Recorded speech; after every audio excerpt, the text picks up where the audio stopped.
I've worked with thousands of struggling teenagers around the globe and have condensed everything that I've learned into these top 10 must-know tips for parents. My name is Will Elliott, and I specialize in helping students equip themselves with the tools to become confident and motivated in times where it seems students are the least confident and the least motivated. After spending the last 5 years on this mission to better understand their struggles, better understand their strengths, I inevitably work with parents. And what I've noticed is that parents do things that help their confidence, that help their motivation, but they also do things that hurt them. So in this video, I'm gonna share the 10 things that you can do to help your teenager thrive and not survive. And I know that sounds super cheesy, but that's exactly what I'm gonna do. So let's dive in. Number 1, less lecturing and more listening. This is the one thing, the common denominator of all the tweens and all the teens that I talk to that unfortunately leaves them feeling unloved, unheard, unrespected, unseen. That's a lot of uns. I ask kids often, what's one thing that you wish your parents didn't do that they unfortunately do? And they always say, I wish they didn't turn everything into a lecture. I wish they didn't turn everything into a life lesson. My failures turn into a life lesson. My successes turn into a life lesson. My jokes turn into a life lesson. They often say, I just wish my parents listened more instead of lectured more. You see, parents, teachers, coaches, we often want to lecture and fix our kids' problems because we love them so dang much. So parents, let go of your desire to fix your kids' problems and internalize the fact that it's in those problems they create the character from within to create lasting impact. Show up to listen, not to lecture. Number 2, catch them doing little things right. I want to drop a mic here and tell you something that you may have never thought of before. The teenage years are not about motivation, but instead they're about momentum. The more we can focus on building momentum, the more motivation they'll inevitably have. So of course the question becomes, well, how can we help teenagers build momentum? Catch your kids doing little things right. If they take the dishes over, praise and encourage that. If they start their homework without you asking, praise and encourage it. You see, when you praise and encourage the small actions, which by the way are big actions for teenagers, then you build momentum for them to want to do the big things correctly along with continuing doing the little things correctly. Number 3, stop moving the target. Y'all, this one is so important. I remember a couple years ago, I was coaching a student who had one goal for the entire semester: to bring her grades up from C's to B's. 6 months goes by, better mental habits, better physical habits. She brought her grades up from C's to B's. And I looked at her and I was like, hey, how are you feeling? Like, congratulations. She said one word. She said, I feel discouraged. And I was like, you just achieved your 6-month-long vision.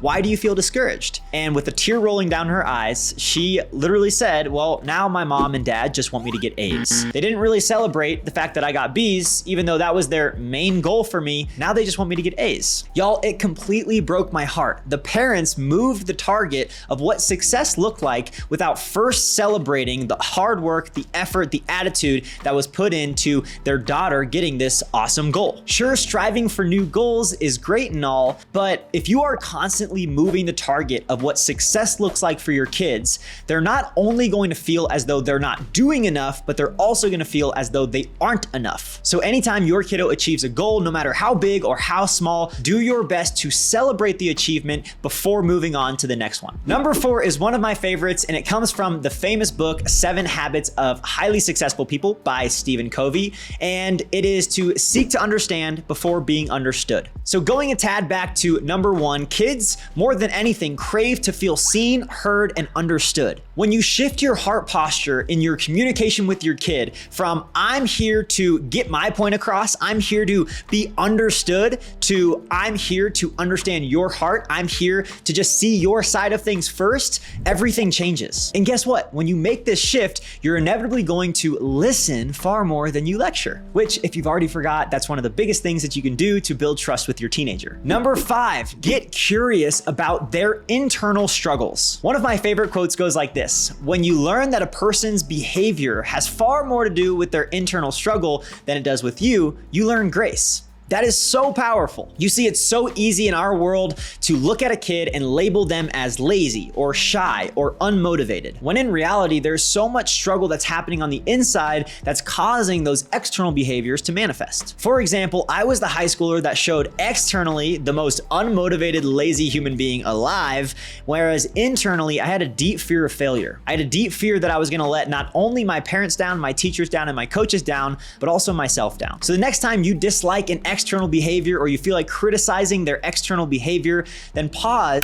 Take a deep breath and ask yourself, what could be causing this action? What fear or internal struggle may be manifesting as this external behavior? The pause is the key, which leads me to number 6, and that is practice the parenting pause. You hear the phrase, respond, don't react all the time, right? You know how you actually respond instead of reacting? You master the parenting pause. You get in the habit of putting space in between you and the situation in front of you. Whether it's a physical pause, a mental pause, an emotional pause, or all three of them, pausing allows you to intentionally respond rather than emotionally react. Number 7, praise their character more than you praise their results. This is one of my favorite tips to use in my coaching because when you praise character and when you praise effort more than you praise achievements and, let's say, results, you do a couple things. First, you help them attach their confidence to things they can control, like attitude and their effort. Second, you help them look within for validation in a world that is so incredibly obsessed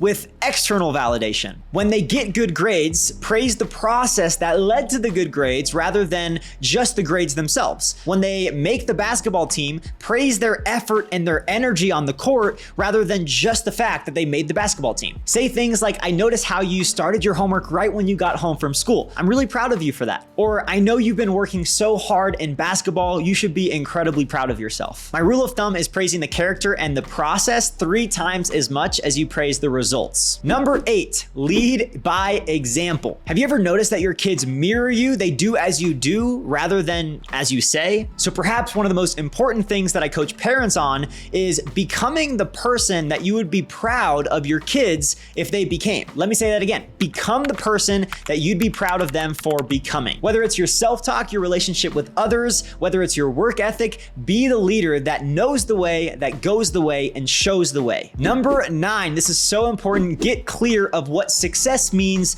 to you. One of the most cliche questions that I ask parents and students is, well, what does success mean to you? It's so cliche that I honestly feel like we stopped asking ourselves this question because we're afraid of it being cringy, and I'm always blown away by how little parents are intentional with their answers and just by reflecting on this question. Like, take time to think about it today. What does success look like for your teenager? Is it perfect grades or is it how they treat other people? Is it perfect results in sports and playing 3 varsity sports? Or is it their work ethic and their energy and their attitude? Here's the deal. If you're not intentional with your answer, you're gonna get sucked into society's definition of success, and we all know how unfulfilling and I'd say uncatchable that definition is. And last but not least, number 10, focus on progress, not perfection. The teenage years are not for perfection. The teenage years are for failing and learning, getting knocked down and being willing and being able to learn to get back up again. You're not perfect. I'm not perfect. Your kids aren't perfect, nor will they ever be perfect. And that's okay. That's beautiful. So praise the progress and internalize deeply that growth is not linear. How one student grows is not how your student will grow, and how your student grows is not how another student will grow. And again, if you ask me, that's beautiful. So there you have it, 10 of the most important lessons that I've learned